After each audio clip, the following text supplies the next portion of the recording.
इधर आ जाओ, इधर आ जाओ, आराम से।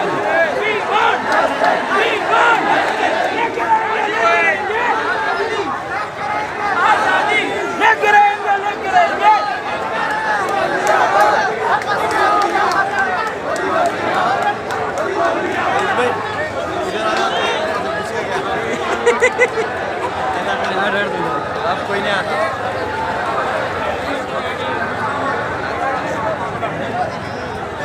देखो अब चाय बढ़ रही है। चाय वाले के पीके चाय पी के चाय वाले के खिलाफ हो रहा था।